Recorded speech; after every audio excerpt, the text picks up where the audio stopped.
কিসের মান অভিমান? তোমরা যা রোটে না, আমাদের মান অভিমান কোনো কিছু ছিল না। যা পড়ছি, যা দেখছি, বুঝতে পারছি না কেন হচ্ছে বা কিসের জন্য হচ্ছে। ও সবাইকে শুভেচ্ছা, যারা যারা পড়ছেন, যারা যারা লিখছেন। আমার যদি বলা থাকলে আজকে ইতিহাস তৈরি হয়ে যাবে, আমি আজকে ইতিহাস তৈরি করতে চাইছি না। আজকে একটা ইতিহাস থাক, বুম্বাদা পদ্মশ্রী পেয়েছে, সেটা সেলিব্রেশন, এবং কাকাবাবু যে সাকসেসটা হয়েছে সেই সাকসেস নিয়ে আজকে আলোচনা হবে। কালকে আমি জিদ্দার সাথে রাতে 12টা অবধি খাওয়া দাওয়া, অলমোস্ট আড্ডা পার্টি করে বাড়ি ফিরেছি, এবং আমাদের মধ্যে এইটাই আলোচনা হয়েছে কালকে আমরা যা যা আলোচনা করেছি আমরা পাবলিকলি ডিসক্লোজ করবো, এটা আমাদের মধ্যেই থাকবে। এবং বুম্বাদার সাথে কালকে ওইখান থেকেই কথা হয়েছিল, বুম্বাদার সঙ্গে দেখা করবো, আজকে দেখা হয়েছে। এবং কে কি বলছে, কে কি বলছে না, সেটা ইম্পর্টেন্ট নয়। আমার মনে হয় কমিটির মধ্যে কিছু কথা গোপন থাকার কথা ছিল, সেইগুলো বেরিয়ে এসছে, কিন্তু যেভাবে বেরিয়ে এসছে সেভাবে একদমই কিছু হয়নি। যেটা নিয়ে বলা হচ্ছে, আমি বুম্বাদাকে ক্যান্সেল করেছি, যে বলেই দিই। আমার মনে হয়েছিল কি কালকে যখন আলোচনা হচ্ছিল সিনেমা নিয়ে, কে কোন সময় সিনেমা নিয়ে আসবে, তখন বুম্বাদা অনেকক্ষণ পরে হাত তুলে বলে কে আমি একটা ছোট ছবি করতে চাই, আমি আর ঋতু কৌশিকদার সাথে, আমি কি পুজোয় আসতে পারি? তখন আমি বলি যে অফকোর্স আসতে পারো, কারণ তোমার কন্ট্রিবিউশন 40 বছর ধরে ইন্ডাস্ট্রিতে আছে, তুমি পদ্মশ্রী পেয়েছো, তুমি আবার ডেট চাইছো কেন? প্রডিউসাররা ডেট চাইবে কেন? এইটাই আমি কালকে বলেছিলাম, এবং এইটা আমি জিদ্দার ক্ষেত্রেও বলেছিলাম যে জিদ্দা যখন চাইবে তখন আসতে পারে।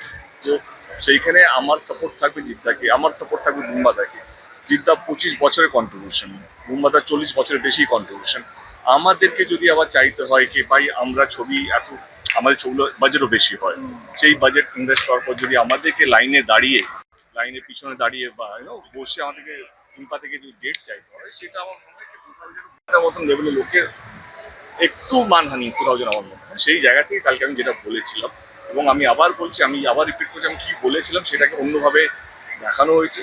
আমি বলেছিলাম যে 40 বছরের বুম্বাদার কন্ট্রিবিউশন, এবং তিনি পদ্মশ্রী পেয়েছেন, তিনি ডেট চাইবেন, এইটা এমন জায়গায় চলে গেছে। Producer has the right to choose the date, সে প্রসেনজিৎ চ্যাটার্জি হোক, জিৎ হোক, বা যে কোনো প্রডিউসার আছে, এইটা ডিসাইড করবে অডিয়েন্স কোন ছবিটা দেখবে, কোন ছবিটা দেখবে না, ক্লিয়ার। এবং হল মালিক কোন ছবিটাকে তারা লাগাবে, এটাই বেশি। এবং যেভাবে কথাগুলোকে ভেঙে ভুঙিয়ে যেভাবে বিতরণ করা হচ্ছে, আমার সেটা খুবই কষ্টকর। এবং এইটাই বোঝা যাচ্ছে কি আগামী দিনে আমার লড়াইটা আরও শক্ত হবে, কারণ পুরো টার্গেটটা দেখতে পাচ্ছি আমি, যে বা যারা করছে সেটাও বুঝতে পারছি কেন করছে।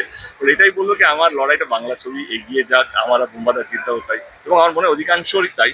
কারণ কালকে অনেক লোক ছিল যেদিন মিটে, তুমি যে কোনো লোককে জিজ্ঞেস করো আমি এটা বলেছি কি বলিনি। অনেকেই বলছেন তুমি পদ্মশ্রী শব্দটা ব্যবহার করো, তাহলে বলো, তাহলে 3 দিন ধরে আমার নামকে ভাঙিয়ে ভাঙিয়ে মিডিয়া খাচ্ছে, এবং এমন এমন কথা হচ্ছে রটছে, সেটা সত্যি দুঃখজনক।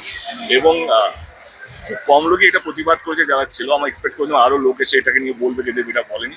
বাট যারা মজা নেবে তারা মজা নিয়েছে, যারা যারা সঙ্গে ছিল তারা সঙ্গে আছে। এবং বুম্বাদা এই জন্মে বুম্বাদার সঙ্গে কিছু হবে না, আমার কোনো ঝামেলা কোনো কিছু হবে না। এটা